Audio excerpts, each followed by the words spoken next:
अकेले होना और अकेले रोना इंसान को बहुत मजबूत बना देता है। तो हेलो नमस्कार मेरे प्यारे साथियों, मैं अमित एक बार फिर से आपका अपने YouTube चैनल GRT क्लासेस में स्वागत करता हूं। तो कैसे हैं आप सभी लोग? मस्त हैं। आज हम आपको फिजिक्स का बहुत ही इम्पॉर्टेंट टॉपिक पढ़ाने के लिए आए हैं जिसका नाम है साइक्लोट्रॉन। क्या नाम है? साइक्लोट्रॉन। हम आपको वही लगभग 10-15 मिनट की क्लास लिया करेंगे डेली, 10 से 15 मिनट, और आपको छोटे छोटे जो बहुत ही मोस्ट इम्पॉर्टेंट टॉपिक हमारे फिजिक्स में आते हैं उनके बारे में हम आपको थोड़ा थोड़ा बताते रहेंगे। इससे जो 1, 2, 3, 4 नंबर के हैं या लॉन्ग में जो क्वेश्चन पूछे जाएंगे आप वेरी आसान, मतलब बहुत ही आसान तरीके से आप कर पाएँ। ठीक है, तो कोई व्यक्ति घबराएगा नहीं, बने रहेंगे हमारे YouTube चैनल GRT क्लासेस के साथ में। आज हम आपको क्या पढ़ाने वाले हैं अभी मैंने आपको बता दिया है कि आज हम आपको पढ़ाने वाले हैं साइक्लोट्रॉन। क्या पढ़ाने वाले हैं? साइक्लोट्रॉन। तो थोड़ा बात करते हैं साइक्लोट्रॉन। पहले तो साइक्लोट्रॉन के बारे में समझते हैं कि आखिर ये इसका आविष्कार किस व्यक्ति ने किया, कब किया, क्यों इसकी ज़रूरत पड़ी, यही सब बातें तो हैं साइक्लोट्रॉन में। क्या इसकी वृत्तीय गति होती है, क्या इसकी रेडियस होती है, क्या इसमें काइनेटिक एनर्जी होती है, कितना इसका टाइम पीरियड होता है, आवर्तकाल क्या होता है, इसका वेग क्या होता है, इसकी परिसीमाएँ क्या हैं, कार्यविधि क्या है, वर्किंग सिद्धांत क्या है, प्रिंसिपल क्या है इसका, यही सब बातें हमारे पास में। तो थोड़ा सा समझो इसके बेसिक स्ट्रक्चर को। बात करें, एक बात है सन 1934 ईस्वी की। कब की बात है ये बात है 1934 ईस्वी की। दो व्यक्ति थे जिनको हम साइंटिस्ट के नाम से जानते हैं और आप लोगों ने नाम सुना भी होगा। एक व्यक्ति का नाम था लॉरेंस। क्या नाम था? लॉरेंस। और एक व्यक्ति का नाम था लिविंगस्टन। क्या नाम था? लिविंगस्टन। ये दो व्यक्तियों को आप लोग जानते होंगे, लॉरेंस और लिविंगस्टन। दो व्यक्ति थे, इन्होंने सन 1934 ईस्वी में खोज की और उस खोज की जिस चीज की उन्होंने खोज की उसका नाम क्या था? साइक्लोट्रॉन। तो साइक्लोट्रॉन एक धनावेशित, बात करें तो साइक्लोट्रॉन जो हमारे पास में है वो धनावेशित कणों को, क्या? धनावेशित कणों को त्वरित करने के लिए, धनावेशित कणों को त्वरित करने के लिए बनाया गया है। त्वरित करने के लिए, धनावेशित कणों को त्वरित करने के लिए। अब बात आती है कि सर धनावेशित कण क्या होते हैं हमारे पास में? तो सभी लोग जानते हो, अल्फा हमारे पास में है, प्रोटॉन हमारे पास में है, ड्यूट्रॉन हमारे पास में है। क्या हमारे पास में है? ड्यूट्रॉन बोल देते हैं, बोले तो प्रोटॉन, बोले तो ड्यूट्रॉन, बोले तो अल्फा। क्योंकि तुम्हें पता है कि अल्फा क्या होता है? 2He4। अल्फा जानते हो? Alpha rays, beta rays, gamma rays, सभी लोग जानते होंगे कि हमारे पास में 2 हीलियम 4 का एक नाभिक है, न्यूक्लियर हमारे पास में, और यहाँ से अगर हम 2 इलेक्ट्रॉन बाहर निकाल दें तो 2 प्रोटॉन बचते हैं, और यही 2 प्रोटॉन हमारे पास में अल्फा कण होते हैं। क्योंकि पार्टिकल ऑफ प्रोटॉन्स, प्रोटॉन्स में हमारे पास में कैसा चार्ज होता है? धनावेश चार्ज होता है, पॉजिटिव चार्ज होता है। तो बात समझ में आई है कि साइक्लोट्रॉन की आवश्यकता क्यों पड़ी न्यूक्लियर के फिजन संलयन कराने में। कि जब हमारे पास में कोई 92 यूरेनियम 238 का कोई भी हमारे पास में न्यूक्लियर है, उस पर हम बमबारी कराते हैं, न्यूट्रॉनों की बमबारी करा दें, प्रोटॉनों की बमबारी करा देते हैं, तो उसमें से कितनी गतिज ऊर्जा बाहर निकलती है हमारे पास में। ये सब नाभिकीय संलयन या नाभिकीय जो विखंडन होता है उसके लिए बम वगैरह जब हम बनाते हैं, बमबारी कराते हैं, इतने एक न्यूक्लियर फिजन से 3 पार्टिकल बाहर निकलते हैं। ठीक है, तो वहां से कितने अल्फा कण निकल रहे हैं हमारे पास में, कितने प्रोटॉन, कितने न्यूट्रॉन, कितने ड्यूट्रॉन। ठीक है, तो ये सब को त्वरित करने के लिए, त्वरित करने का मतलब है उसमें और हम कितनी ऊर्जा दे सकते हैं उसको, कि कितना और हम उसको त्वरित कर सकते हैं, बहुत ज़्यादा। फिर जहां पर उसकी आवश्यकता पड़ेगी वहां पर हम उसका काम कर लेंगे आकर के। तो मेन स्ट्रक्चर तुम्हारे समझ में आ गया कि साइक्लोट्रॉन हमारे पास में क्या है, कि साइक्लोट्रॉन, इसका आविष्कार सन 1934, मैंने लिख दिया, इसका आविष्कार सन 1934 ईस्वी में लॉरेंस तथा लिविंगस्टन ने किया था।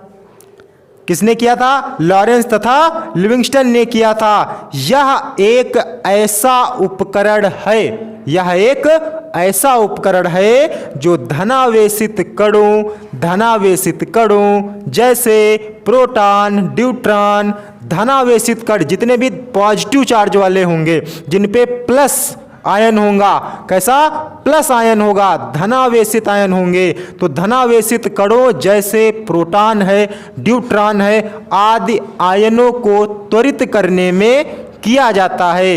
यह युक्ति विद्युत चुंबकीय युक्ति है। आप बात को समझो, मैंने कहा कि जो यह युक्ति है वह विद्युत चुंबकीय युक्ति है। बात को मोटी मोटी समझ लेना, बहुत बढ़िया चीज़ है, बहुत इंपॉर्टेंट टॉपिक तुम्हारे पास में है। 2023 यूपी बोर्ड 2023 के लिए वेरी इंपॉर्टेंट टॉपिक है, नोट करके लिख लेना, आएगा जरूर। साइक्लोट्रॉन 100% तुमसे पूछेगा कि साइक्लोट्रॉन बताइए क्या होता है। तो साइक्लोट्रॉन सबसे पहले क्या तुम्हें लिखना है कि साइक्लोट्रॉन यह एक ऐसा उपकरण है जो धनावेशित कणों, क्या? धनावेशित कण प्रोटॉन, न्यूट्रॉन आदि को त्वरित करने में किया जाता है। इसकी खोज सन 1934 ईस्वी में लॉरेंस तथा लिविंगस्टन ने की थी। वह युक्ति एक विद्युत चुंबकीय युक्ति है। अब विद्युत चुंबकीय युक्ति है मतलब विद्युत चुंबकीय F बराबर QEB sin थीटा, सभी ने पढ़ रखा होगा। बताओ, इतनी कहानी सभी को समझ में आ गई कि ये साइक्लोट्रॉन के बारे में क्या था हमारे पास में।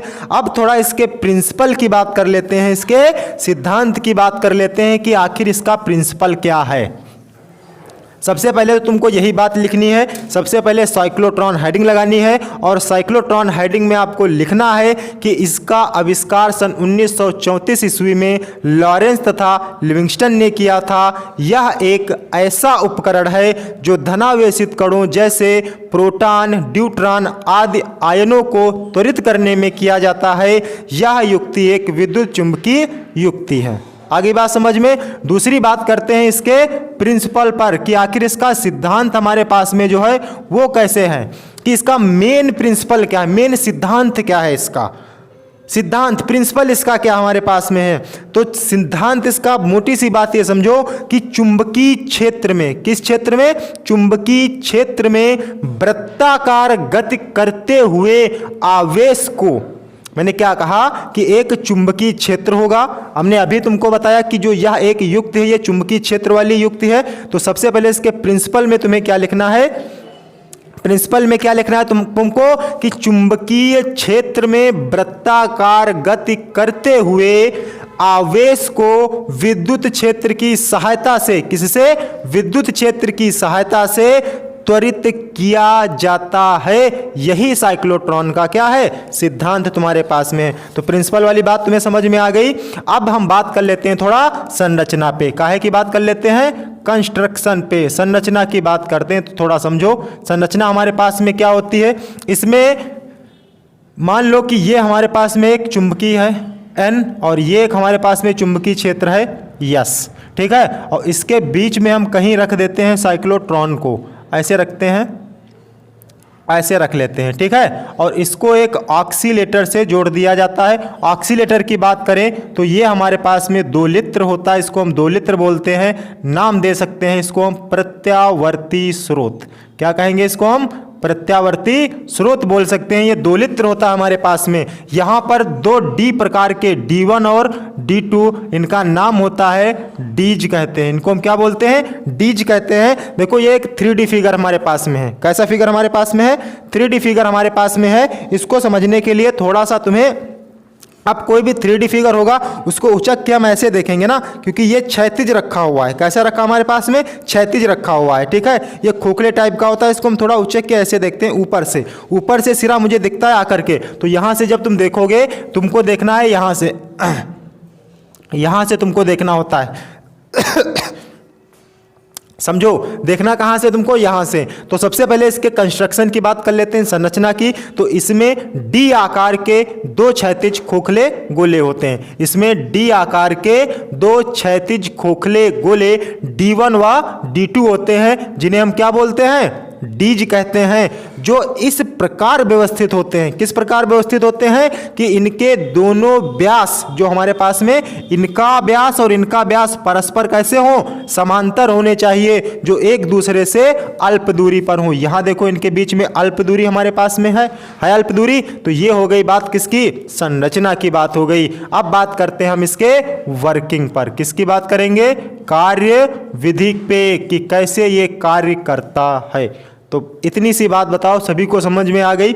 सबसे पहले मैंने तुमको कहा कि साइक्लोट्रॉन क्या होता है, आपको बात समझ में आई। मैंने कहा कि इसका प्रिंसिपल क्या होता है कि विद्युत चुंबकीय क्षेत्र में किसी हम विद्युत क्षेत्र की सहायता से गति कराते हैं, आवेश को त्वरित कराते हैं, ठीक है। तो वो हमारे पास में इसका सिद्धांत है। उसके बाद में बात आती है संरचना की। तो इसमें दो डी आकार के क्षैतिज गोले होते हैं, एक को हम D1 दूसरे को D2 बोलते हैं। इन्हें हम क्या कहते हैं, डीज कहते हैं, जो एक दूसरे से परस्पर समांतर तथा अल्प दूरी पर रखे हुए होते हैं। ये आपको बना करके तैयार कर देना। अब एक चीज बताओ, तुम्हारे पास में कोई चुंबक होता है, तुम्हारे पास में ये मान लो चुंबक है हमारे पास में, इसका ये N सिरा है, इसका ये S सिरा है। चुंबक में तुमने सीखा है कि उत्तरी ध्रुव से निकल के दक्षिणी ध्रुव में चुंबकीय बल रेखाएं प्रवेश करती हैं, ऐसे ही तो प्रवेश करती हैं। तो यहाँ से अगर हम कुछ बात करें, इसको जब हम ऊपर से देखेंगे तो हमें ये नीचे दिखेगा ऐसे, इसको हम ऐसे देखेंगे तो ऊपरी सिरे से नीचे सिरे की तरफ, तो मतलब नॉर्थ से साउथ की तरफ हमारे पास में जाएंगी चुंबकीय क्षेत्र रेखाएं, ऐसे निकल के जाएंगी। अब एक चीज बताओ, ये तुम्हारे पास में तीर होता है, ये तीर का पिछला सिरा है, ये तीर का आगे सिरा है। तो आगे से अगर तीर तुम्हारी तरफ आ रहा है, ये मान लो ये तीर है, ये तीर तुम्हारी तरफ आ रहा है, तो इसे तुम्हें क्या दिखेगा, नोक दिखेगी। क्या दिखेगी, नोक, तो मतलब डॉट। और अगर तुम्हें पीछे वाला सिरा देखना है, पीछे वाला सिरा, तो ये तीर तुम्हारी तरफ आ रहा है, तो पीछे वाले सिरे में ये क्रॉस दिखेगा। कैसा दिखेगा, क्रॉस दिखेगा। इसको हम पिछला सिरा बोलते हैं और इसको हम आगे का सिरा बोलते हैं, जो डॉट से दिखता है। इसीलिए तुमने कभी भी अपनी फिजिक्स की किताब में देखा होगा, जहां पर डॉट होगा उसमें दिशा बाहर की ओर होती है। चुंबकीय क्षेत्र में दिशा कहाँ होती है, बाहर की ओर। और कहीं पे क्रॉस बना होता है तो वहां पर दिशा कहाँ होती है, अंदर की ओर। किसकी दिशा, चुंबकीय क्षेत्र की। ये तुम्हारे पास में दिया जाता है लिखने के लिए कि डॉट क्या है, तो दिशा बाहर की ओर चुंबकीय क्षेत्र की। अगर क्रॉस दिख रहा है तो दिशा तुम्हें अंदर की तरफ दिखेगी चुंबकीय क्षेत्र के। तो इतनी बात तुम्हें समझ में आ गई। अब हम बात कर लेते हैं इसके कार्यविधि पे, इसके वर्किंग पे बात करते हैं कि इसकी वर्किंग कैसे रहती है हमारे पास में। बहुत ही आसान है, बहुत ही आसान इसकी वर्किंग है। वर्किंग को बना लो। मैंने अभी कहा चुंबकीय क्षेत्र में, जो तुम्हें चुंबकीय क्षेत्र था वहाँ पे तुमको पीछे वाला नॉर्थ से साउथ में निकल रही है, तो तुम्हें क्रॉस दिखाना है। क्या दिखाना है, क्रॉस दिखा देना है। ऐसे ऐसे तुम्हें क्रॉस दिखा देना है, क्रॉस बना लेना है तुम्हें, ठीक है। अब वर्किंग समझो थोड़ा इसकी। अब यहाँ पर तुम्हें बना लेना है वही जो अभी तुमने बनाया था, जिसको हम साइक्लोट्रॉन बोलते हैं। बना लिया, थोड़ा नीचे से बनाते हैं, ये बना लेते हैं हम। ये हमारे पास में एक डी हो गया और एक हम बना लेते हैं दूसरे डी को। ये दूसरा डी बना लिया। इस D1, इसको D1 बोल दिया, इसको D2 बोल दिया और इसको एक ऑक्सीलेटर के साथ में जोड़ दिया जाता है। ऐसे मैंने इसको जोड़ दिया। अब मुझे किसी धनावेश को क्या करना है, त्वरित करना है। मैंने कहा कि साइक्लोट्रॉन एक ऐसी युक्ति है जो धनावेशित कणों को ही त्वरित करता है। तो जिस भी धनावेशित कण को मुझे त्वरित करना है उसको इसके बीच में रख दिया जाता है। कहाँ रख देते हैं, बीच में। तो धनावेशित कण है मतलब पॉजिटिव चार्ज होगा हमारे पास में। कैसा चार्ज होगा, पॉजिटिव चार्ज होगा। अब ध्यान दो, इस D1 को प्लस और इस D1 को माइनस रख देते हैं हम, ठीक। अब समझना थोड़ी देर के लिए। मैंने कहा कि यहाँ पर चुंबकीय क्षेत्र, अभी मैंने तुमको बताया जो यह युक्ति होती है, यह चुंबकीय क्षेत्र की युक्ति होती है। मतलब चुंबकीय क्षेत्र का फार्मूला होता है F बराबर QVB साइन थीटा। क्या होता है, F बराबर QVB साइन थीटा। तो F बराबर साइन थीटा लंबवत होता है, तो QVB की बात करें तो F बराबर हमारे पास QVB होता है। अब एक चीज बात करो कि चुंबकीय क्षेत्र में मैंने किसी भी कण को रख दिया, धनावेशित कण को।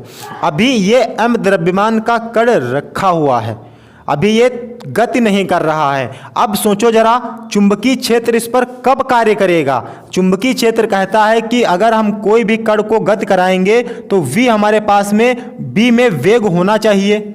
लेकिन यहाँ तो अभी पार्टिकल में कोई वेग है नहीं, तो वेग जब है नहीं तो F बराबर Q, V को 0 करें, B लिखें तो F का मान कितना होगा 0। मतलब अभी जब तक ये पार्टिकल रखा हुआ है तब तक इस पर कोई भी बल कार्य नहीं करेगा, मतलब चुंबकीय बल नहीं कार्य करेगा। इसीलिए इस ऑक्सीलेटर को लगाया जाता है। यहाँ पर हम विद्युत क्षेत्र देंगे, इसको उत्पन्न करेंगे। अब सोचो, जब हम इसको प्रत्यावर्ती स्रोत से जोड़ती हैं, अब जब प्रत्यावर्ती स्रोत से जोड़ेंगे तो ये सिरा पॉजिटिव है, ये सिरा क्या है निगेटिव है। जब हम इसको धारा देंगे तो प्लस धारा निकल करके इस पे आएगी, ये प्लस है, ये माइनस धारा इस पे निकल के जाएगी। अब सोचो, प्लस जो है वो प्लस को क्या करता है, प्लस प्लस को धक्का लगाएगा, ये पॉजिटिव चार्ज और ये धनावेश भी पॉजिटिव है, इस प्लस को धक्का लगाएगा तो ये थोड़ा सा गति करेगा, क्या करेगा, थोड़ा सा विवेग में गति करेगा। अब विद्युत क्षेत्र खत्म। अब चुंबकीय क्षेत्र क्या कहता है कि कोई भी m द्रव्यमान का अगर कण है और अगर वो v वेग से गति कर रहा है तो हमारे पास में बल है F बराबर QVB। अब चुंबकीय क्षेत्र रेडी हो जाएगा इस वस्तु पर बल लगाने के लिए, इस पार्टिकल पर, इस द्रव्यमान पर बल लगाने के लिए। अब सोचो, चुंबकीय क्षेत्र तुम्हारे पास अंदर की तरफ और v इधर है, यूं गति कर रहा है तुम्हारे पास में। हमेशा जब भी हम दिशा निकालते हैं तो F बराबर Q और ब्रैकेट में V क्रॉस B लिखते हैं, ऐसे लिखा जाता है इसको, ठीक है। तो जिधर हमारे पास में वेग होता है चुंबकीय क्षेत्र की तरफ उंगलियां घुमाते हैं, अंगूठा हमें बता देता है काहे की दिशा, बल की दिशा बताता है। अब सोचो जरा, चुंबकीय क्षेत्र कहाँ है, अंदर की तरफ, v वेग हमारे पास यहाँ है, v कहाँ वेग, जिधर वेग हमारे पास में वैसे तुमको घुमाना है। इस v वेग में इधर गति कर रहा है, चुंबकीय क्षेत्र तुम्हारा कहाँ है, अंदर की तरफ, तो अंदर की तरफ होगा तो अंगूठा तुम्हें बता देगा क्या, बल की दिशा। अब सोचो, इस पर बल लगेगा तो थोड़ा सा ये इसको भगाएगा अपने तरफ, यूं भगाएगा, यूं यूं ले करके इसी राउंड पे यहाँ पर आ जाएगा। अब ये धनावेशित कण यहाँ पे आ चुका है। अब थोड़ा विचार करो कि ये पॉजिटिव था, ये नेगेटिव था, अब तो ये इसमें आकर्षण हो जाएगा, ठीक। तो इस प्रकार से हम ऑक्सीलेटर को व्यवस्थित रखते हैं कि प्रत्येक आधे चक्कर में, कितने चक्कर में, आधे चक्कर में, देखो ये आधे चक्कर तो इसने लिया है, तो प्रत्येक आधे चक्कर में मुझे क्या करना है, इसकी दिशा बदल देनी पड़ती। इसको इस हिसाब से ही व्यवस्थित किया जाता है कि प्रत्येक आधे चक्कर में अब ये सिरा हमारा पॉजिटिव हो जाएगा और ये सिरा क्या हो जाएगा, नेगेटिव हो जाएगा। विद्युत क्षेत्र का बस इतना ही काम है कि प्रत्येक आधे चक्कर में इसकी दिशा बदलते रहे। प्रत्यावर्ती धारा क्या होती, सभी लोग जानते हो कि प्रत्यावर्ती धारा ऐसे तो चलती है हमारे पास में, आधे चक्कर में प्लस, आधे चक्कर में माइनस, फिर आधे चक्कर में प्लस, फिर आधे चक्कर में माइनस। प्रत्येक आधे चक्कर के बाद दिशा बदलती कि नहीं बदलती है, तो दिशा के साथ में जिसमें परिवर्तन होता वही तो हमारे पास में है प्रत्यावर्ती धारा। तो वही काम इस ऑक्सीलेटर का है कि प्रत्येक आधे चक्कर में ये दिशा को बदल देगा, दिशा क्या कर देगा, बदल देगा। तो प्रत्येक आधे चक्कर में ये पार्टिकल यहाँ से यहाँ पहुँचेगा। अब ये सिरा फिर पॉजिटिव हो गया, फिर ये प्लस इस प्लस को धक्का लगाएगा तो फिर ये आगे तेरा बढ़ेगा, ऐसे यूं बढ़ करके फिर यहाँ तक आएगा और फिर यहाँ रुक जाएगा करके, ठीक। अब फिर ये इसको प्लस से प्लस करेगा, फिर इसको माइनस करेगा और हर बार में पहले से ज़्यादा वेग देगा और पहले से ज़्यादा त्रिज्या देगी, ऐसे गोल गोल घुमाता रहेगा। और इधर हम क्या कर लेते हैं, एक छिद्र कर लेते हैं और इसको हम निकाल लेते हैं बाहर, एक रीड प्लेट लगा देते हैं और उस पर इसको हम क्या कर लेते हैं, इकट्ठा कर लेते हैं और जहाँ काम होगा वहाँ पर हम इसको रख देते हैं आकर के। तो ये थी उसकी वर्किंग कि साइक्लोट्रॉन कैसे काम करता है। बात सभी को समझ में आ गई। अगर तुमको लिखना है इसकी वर्किंग में तो आरोपित प्रत्यावर्ती विभवांतर को हम इस प्रकार समायोजित करते हैं कि विभवांतर के एक आधे चक्कर में, कितने आधे चक्कर में, एक आधे चक्कर में, देखो आधे चक्कर में आधा अर्धवृत्त घूमता है, आधे चक्कर में आधा वृत्त घूम रहा है हमारे पास में, आधा चक्कर घूमेगा। अब जब हम ये माइनस था इसको प्लस करेंगे तो D2 माइनस का D1 प्लस का रहेगा, फिर आधे चक्कर में अपनी दिशा को क्या कर देगा, बदल देगा और वो ऋण विभव पर आ जाएगा, वो पॉजिटिव पे आ जाएगा और फिर इस पे धक्का लगाएगा, फिर ये आगे की तरफ बढ़ेगा। यही क्रिया बार बार होती रहेगी और पहले से ज़्यादा वेग से ये पार्टिकल अपने पास में क्या करता रहेगा, हमेशा मूव करता रहेगा और इसको हम बाहर निकाल लेते हैं, इकट्ठा कर लेते हैं और यही अंत में आयन जो है हमारे पास में पर्याप्त ऊर्जा प्राप्त करके किसी एक डी की परिधि पर हम प्राप्त कर लेते हैं और जहां उपयोग करना होता है उसका उपयोग कर देते हैं। तो ये रही हमारे पास में आज साइक्लोट्रॉन की गतिविधि। अब बात करते हैं, तुम्हें एक बात कहते हैं कि इसी के साथ में आपका ये साइक्लोट्रॉन खत्म होता है। ठीक है, यहाँ पे बस तुमको थोड़े से फार्मूले अप्लाई करने होंगे, अपने आप अप्लाई कर लेना। ये थी साइक्लोट्रॉन की तुम्हारे पास में प्रिंसिपल, सिद्धांत जो भी था मैंने बताया तुमको, वर्किंग बताई, सिद्धांत बताया कैसे काम करता है। छोटा सा टॉपिक है, वेरी इंपॉर्टेंट है परीक्षा के लिए। तो हम कहते हैं कि अकेले होना, मैंने क्या कहा कि अकेले होना और अकेले रोना, अकेले होना और अकेले रोना इंसान को बहुत मजबूत बना देता है। तो इसी के साथ में आप बने रहेंगे हमारे GIT क्लासेस के साथ और लेते रहें इसी प्रकार डेली क्लासेस का मजा। एक छोटे छोटे टॉपिक लाएंगे, आप भी बोर नहीं होंगे और हमको भी मजा आएगा पढ़ाने में। 10 से 15 मिनट में एक टॉपिक फिनिश। आपकी परीक्षाएं नज़दीक हैं, आपको मेहनत से पढ़ना है। ठीक है, जय हिंद, जय भारत मेरे प्यारे साथियों।